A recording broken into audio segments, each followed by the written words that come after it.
ముద్రగడ పద్మనాభం గారు బ్రతికుంటుండగే మనస్సుకు శాంతి లేకుండా ఆత్మకు ఆనందం లేకుండా ఎన్నో బాధలు కష్టాలతో ఆయన చనిపోయారు. చనిపోయిన తర్వాతైనా శాంతి లేకుండా చేస్తున్నారు. ఇప్పుడు ఎక్కడ లేని ప్రేమ కూతురెళ్ళి చివరిగా మా తండ్రిని చూద్దాం, శవాన్ని చూద్దామని వెళ్ళారు. మంచిది. కానీ ఆయన లెటర్లో ఏం రాశారట? నేను నెల రోజులు హాస్పిటల్లో ఉన్నప్పుడు నా కూతురికి నేను జ్ఞాపకం రాలేదా? నా భార్య క్యాన్సర్ ట్రీట్మెంట్ అయిన తర్వాత నేను ఇంటికి తీసుకొని వెళ్తే తల్లిని చూడు తల్లి అని 5 నిమిషాలు అడిగితే 5 నిమిషాలు కనీసం తలుపులు కూడా తెరవలేదు కదా. ఇదా కూతురు ప్రేమ అని ఒక వెర్షన్. ఇక్కడ మనం నేర్చుకోవాల్సింది ఏంటంటే రాజకీయ నాయకులు దీన్ని రాజకీయం చేస్తున్నారు. కేవలం వారి లబ్ధి కొరకు, పదవుల కొరకు, పోస్టుల కొరకు. ఏంటి 27% కాపులు ఉన్నారు కదా. ముద్రగడ పద్మనాభం గారు కాపుల కొరకు ఎంతో ఫైట్ ఇచ్చారు కదా. మరేరా కాపులందరూ 2 కోట్ల మంది కాపుల్లో 2,000 కాదు 20,000 మంది కూడా ఎందుకు రాలేదు సమాధి దగ్గరికి? అది అందుకనే ముద్రగడ పద్మనాభం గారు అప్పుడే నాకు 2008లోనే చాలా సలహాలు ఇచ్చారు. మా వైస్ ప్రెసిడెంట్ అప్పుడు కమలాకర్ గారని గండికోటి కాల్ చేసి ఇలా పాల్ గారు పార్టీ పెట్టారు. పాల్ గారు శాంతి సభలు నేను అటెండ్ అయ్యాను కాకినాడలో.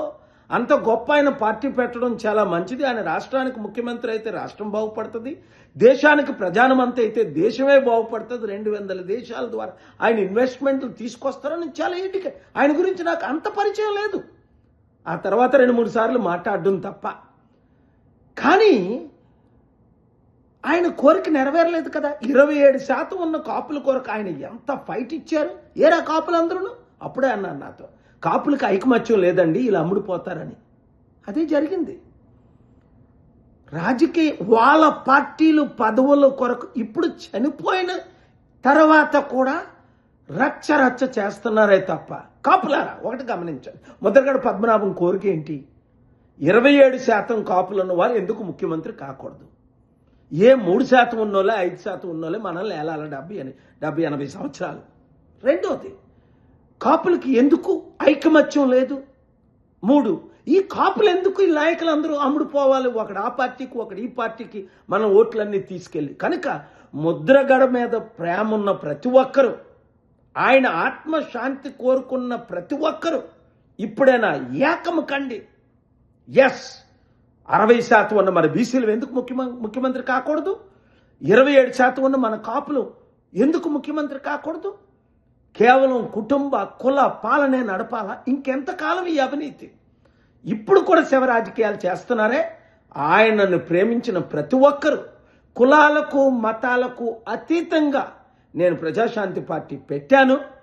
అది అందరి కొరకు, అందరి అభివృద్ధి కొరకు. వీళ్ళు రాజకీయం చేయనివ్వకండి, ఆపండి. మన అందరం ఒకటవుదాం. ప్రజలకు అండగా, నిరుద్యోగులకు ఉద్యోగాలు, రైతులకు న్యాయం. అది ముద్రగడ గారు ఫైట్ ఇచ్చింది. ఆయన కోరికను నెరవేర్చుదాం. ఈ వీడియో అందరికీ షేర్ చేయండి. రాజకీయ నాయకులకు గుడ్ బై చెప్పండి. God bless you.